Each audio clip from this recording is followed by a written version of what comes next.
Today on Staying Fit in Somerville, I'm at Project Pub, and I'm meeting up with somebody who's been a part of our journey now longer than pretty much anyone, Mayor Brian Gallagher. Brian has had a front row seat in watching our development as a business and also the past 17 years of Somerville, New Jersey. So today we're going to talk about business development, we're going to talk about downtown development, and we're going to talk about all the good, the bad, and the future of Somerville, New Jersey. Brian, thanks for meeting me here today, brother, on a Sunday. I appreciate you. You know, you've been a part of our journey. You know, you came to our grand opening. You were there for our rebrand. You were there for our expansion. After all these years, what made you finally say, I think it's time I should work out with these guys? Twister. You want to explain a little bit? Well, my granddaughter, who's 4, had my wife and I playing Twister on a Friday night, and we got up Saturday morning and we said, we got to do something because we were sore. I love that. It was time. What's been the biggest surprise since you started with us? The ease of getting in shape. Okay. The ease of understanding food a little bit better, and the ease of understanding how to exercise correctly, because I've been doing it pretty much wrong for a long time. So that's what I find. It's the ease. Good stuff, man. You ready to eat? Absolutely. All right, let's go.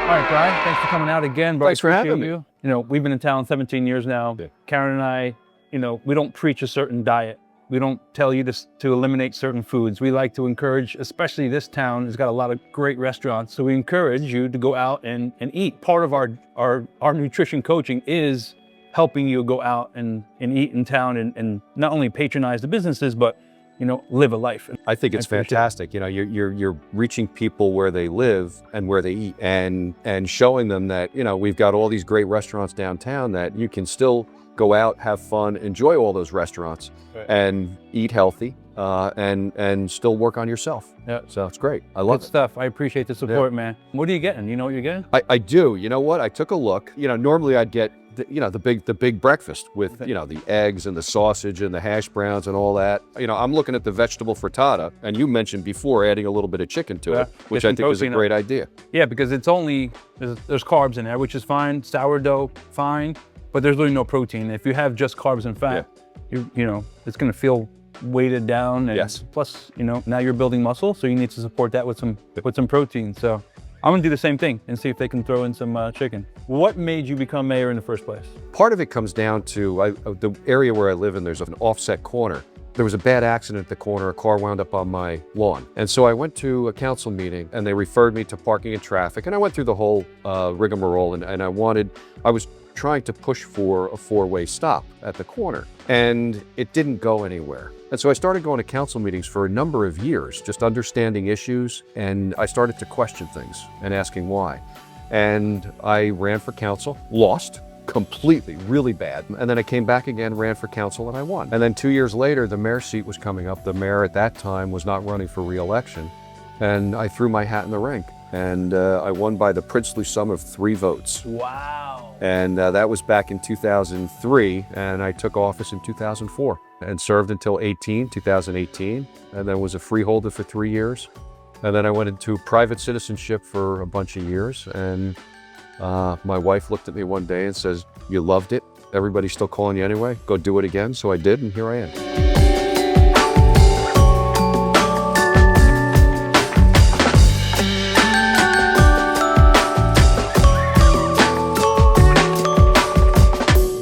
Veggie frittata.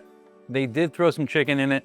It looks magnificent. It looks fantastic. But Project Pub downtown Somerville, you just shine some light on these guys. Right. This building has got some history to it too as well, right? I'll tell you what, this is one of the most beautifully decorated restaurants in Somerville, both inside and out. I agree. And this, believe it or not, years and years ago was Borough Hall at one time. It was the police department. So there was a jail in the building. It was the library. So this building's seen a whole lot over time. And if you haven't been in it, you really need to come in, not just for the beauty of the restoration that they did, but for the food, the beer, it's a great place. All right, bro, let's talk about some hot topic stuff that people debate over dinner. Okay. The development. Yeah. Although it's been amazing, there's some people, you know, questioning whether it's too much or, you know, where is it going to stop? What's the balance? Yeah, these guys coming in, you know, investing a lot of money in development of it, but I want to hear your take on it. Well, and I don't disagree with you. 20 years ago, we had to start the economic engine. So we kind of laid out all of these redevelopment plans. During the 2014, 15, 16 is when it really took hold and started to accelerate. One of the keys behind those plans is, as each one comes online, you need to go back and relook at the others and balance that against what has been developed. And we're trying to identify those areas that, you know, may need some encouragement of a little bit of growth, and those areas where, you know what, we've got enough and we're going to start to bring that back down again. Are you telling developers like, hey, no more right now, or? Well, I think it's a combination of looking at, one of the things I want to look at is more of rehab and reuse. So rehabilitation of structures. So you have the Granites building at the other end of Main Street. Yes. And that's a perfect example. We've had one developer come in who wanted to take it down and rebuild, and that didn't fly. But we now have a developer who purchased the property who says, you know what, it's a great big old iconic building. We don't want to get rid of it. We want to retrofit the inside, gut rehab, and it will be residential, but they're going to maintain that structure. So it's balancing what we have. It's understanding we have to keep the economic engine going, because that's what allows a community to thrive. How did being a business owner help you with being a mayor and in these you know, prepping for stuff like that? Well, I think it's twofold. One, you understand the implications of money in, money out very directly. And two, my business was in advertising. So we understood the marketing end of the world and creating placemaking and creating spaces that people want to be in. And combining those two, and also surrounding yourself with very smart people. I think that's more of the key. That if you surround yourself with professionals in their core areas and you rely on them, because nobody's an expert in everything. Right. Business standpoint, I think that's 101 for me, is, you know, me letting go and having the right people surrounded. Yes. You know, me surrounded by the right people. And I totally agree with that. Yeah. What excites you about the future of Somerville? And if someone were to leave Somerville and then come back 15, 20 years from now, what would be the most surprising thing? You know what? Every day excites me about this borough. There's just so much promise and potential. We're talking about the east end of Main Street. Everybody started to talk about development, and I let this conversation kind of blossom a little bit. And I said, let's take a step back. What do we want to see on the eastern end of Main Street as a gateway? I said, do you want a building? Do you want green space? What if that all became a park? What if that was all green? What if that is the gateway to Somerville, to downtown Somerville? What do we want to see from the intrinsic value of Somerville? What should be there? Is it green? Whoever planned that 150 years ago was genius, because they knew things flooded. And it's supposed to go into those areas. It's supposed to flood into the parklands. For 20 years, it's been a mindset of economics and figuring out how to, you know, make Main Street flourish so the rest of town can flourish. Well, now it's time for the rest of town to flourish. I love that. Yeah. So it's a little different. And when people look for a community, they're looking for different things, especially younger folks, the 20 to 40 something range. They're looking for different things. I mean, you know, my generation, it was you buy a home in a stable area. Sure.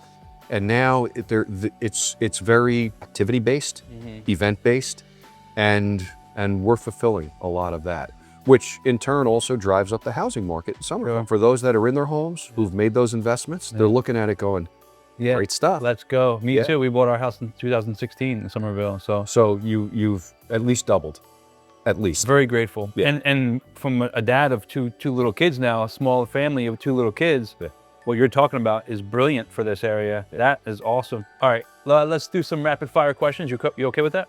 I don't have a choice, do I? Of course you do. It's always a choice. Nah, you know what? I love the pressure. It's great. Yeah, you told me you don't want any you don't want me to give you any prelude to what we're going to be talking about. Nope. You're open book. Absolutely. All right, cool. So first question, best memory as mayor. Some of the things that I like the most is when we have scouts come up to Borough Hall, or I go into the schools and speak, and you never know what those kids are going to ask. And I find it's great. You know, I think they're good memories. They're great memories. I love that. First thing that came to your brain, so that's got to be special. Hardest day as a mayor? 2 of them, Sandy and Irene, managing, you know, people in crisis. homes flooded out, a town that it was devastated. One thing residents should do more of. I think you touched upon that a little bit with getting out there and just exploring. Well, I think volunteering, becoming a part of the community, and maybe cool it on social media. But I really believe if you get involved in town, it's a very rewarding experience. On cleanup day, come out. Yeah. Help clean up. If you have kids and you want to volunteer as a coach, volunteer. We need volunteers. Fire department, rescue squad, CERT team. There is so much out there, so many different interests that people, if they want to get involved, we've got something for you. From business growth, downtown transformation, and even his own personal fitness journey now, Brian has had a front row seat with Somerville's transformation. Thank you for joining me on Staying Fit in Somerville. Thank you, Brian, for joining me. Thank you. I appreciate you. You are awesome. Believe in yourself, trust the process, practice patience. Peace.